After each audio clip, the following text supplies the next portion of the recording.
Hey everybody, it's Jason Blaha here, and today I want to talk to you guys a little bit about why training for strength actually enhances your endurance training and your endurance, even if your primary goal is endurance. And that's something that seems to be lost on a lot of people, and it's because a lot of people are way behind the times on strength and conditioning, coaching, and all that stuff in the modern world. People aren't aware that most world level endurance athletes, barring a few genetic freaks, do strength training. They're unaware that even Lance Armstrong did barbell squats and things like that. They're completely unaware of this fact. But the reality is, training for strength and power is not just for powerlifters, and it's kind of weird. Anytime you talk to people about getting their squat and their deadlift up to carry over to other applications, such as the video I did earlier discussing with the military, or when you discuss it for endurance athletes, they all equate that with powerlifting. Like, people have these bizarre ideas that getting to a 500-pound deadlift is powerlifting, and that you need a powerlifting routine to do that. No, any basic strength training routine can get a healthy young man to a 500-pound deadlift. That's not an amazing accomplishment. I'm just going to be frank with you guys. A healthy 20 or 22-year-old young man doesn't need a powerlifting program to get to a 500-pound 100-rep max deadlift. They probably need a powerlifting program to get to 600, but not 500. There's plenty of basic 3-day-a-week programs that have gotten thousands of young men to 500-pound deadlifts. There are programs for football players that have gotten people past 500, all right, that have nothing to do with powerlifting. So people get these weird ideas. Now, that aside, what people need to understand is that when you start looking at what more and more people are doing, such as Alex Viada, who trains hybrid athletes, he himself competes in 2 different types of powerlifting, competes in a couple of different extreme endurance sports. So this is a guy who deadlifts 700 pounds and still runs super marathons, not regular marathons, but super marathons, does triathlons, long distance bicycling, all of that stuff. And he trains other people to do that. So perspective, hybrid athletes are becoming a thing, and because what we found, and if you guys recall, even Greg Nuckols talked about that, for strength athletes themselves, building up endurance, and by endurance I don't mean just your conditioning. People are thinking of conditioning of, like sprinting, hill sprints, prowler pushes. That's a different form of conditioning. I mean true endurance, the ability to do 3 hours of sustained cardio, 4 hours of sustained low intensity cardio. That type of endurance actually enhances strength. It enhances strength.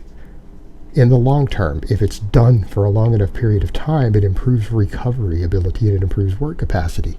But the thing when it comes to the work capacity, that goes both directions. What people need to understand is that the stronger you get, the better your endurance responds to your endurance training.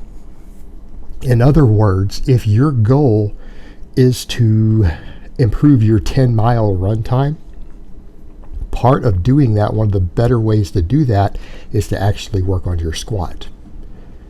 Get stronger on your squat. And the reason for that is that it has to do with work capacity and exertion. And what I mean is, if you are stronger, you double the amount of strength that you produce.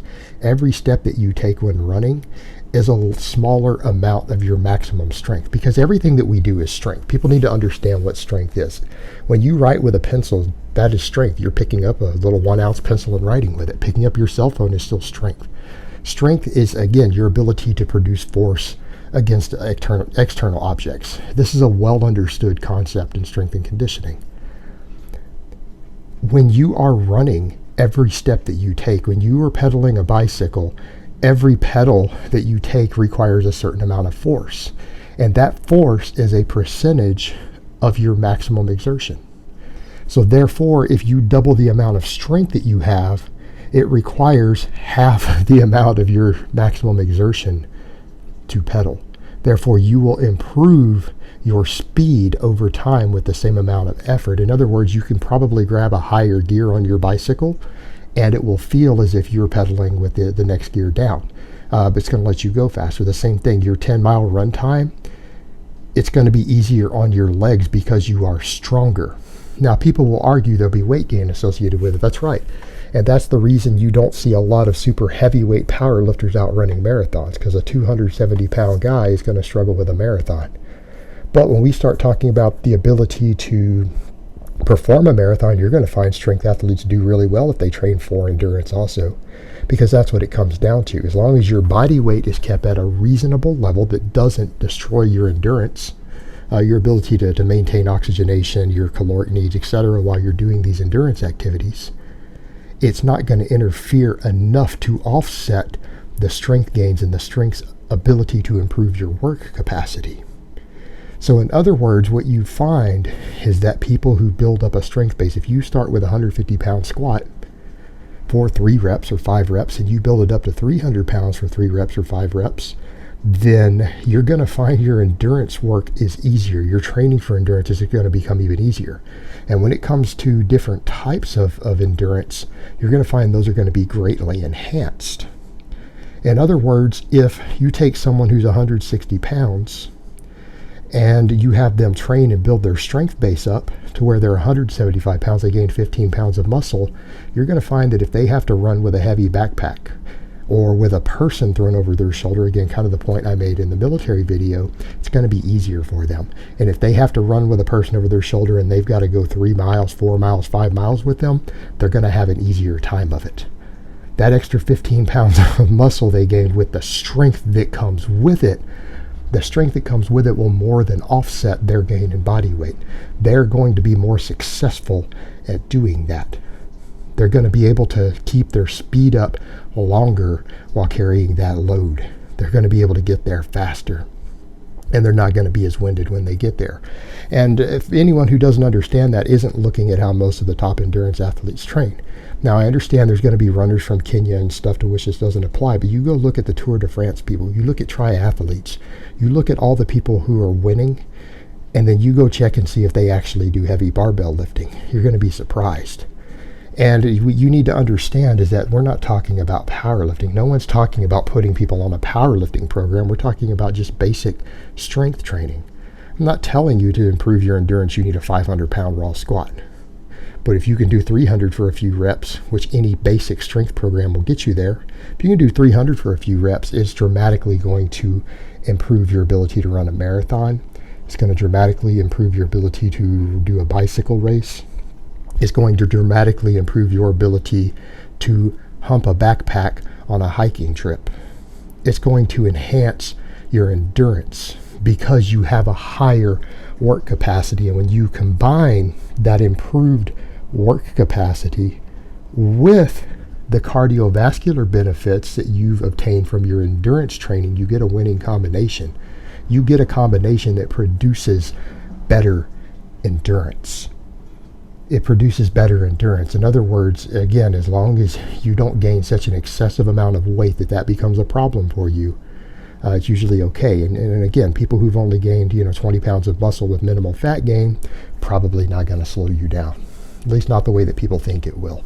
Again, at a certain threshold, you could gain enough muscle by using anabolics and other things that it would slow you down as far as true endurance work. But again, look at what we're seeing now with hybrid athletes. There are guys who are 220, who are 230, who are strength athletes who are now doing super marathons. And they're being successful at it. They're successful endurance athletes as well. Again, it goes to show us that what we're finding more and more as more data is done is that if you program it correctly, if you do it correctly, that strength training and endurance training have facets that benefit each other. All right, they can benefit each other and improve each other's capacity. So kind of back to that original point, we find that endurance work in the long term improves the squat and deadlift of a power lifter. We find that it does a little bit, not a lot, but it's a little bit, and a little bit counts. We find that improving your squat, improving your lower body strength, and improving your back strength in many cases, depending on what sort of endurance you're doing, improves your endurance when you are training for endurance. And no one is saying here that a marathon runner is going to become a power lifter just by running marathons, and no one is saying that someone who just trains for powerlifting is going to run over and be able to successfully run a marathon without training for a marathon. But what I am saying is that these training components can greatly enhance each other when they are trained concurrently. All right, and that is what is more and more data emerging, and it's being seen more and more in the real world with athletes.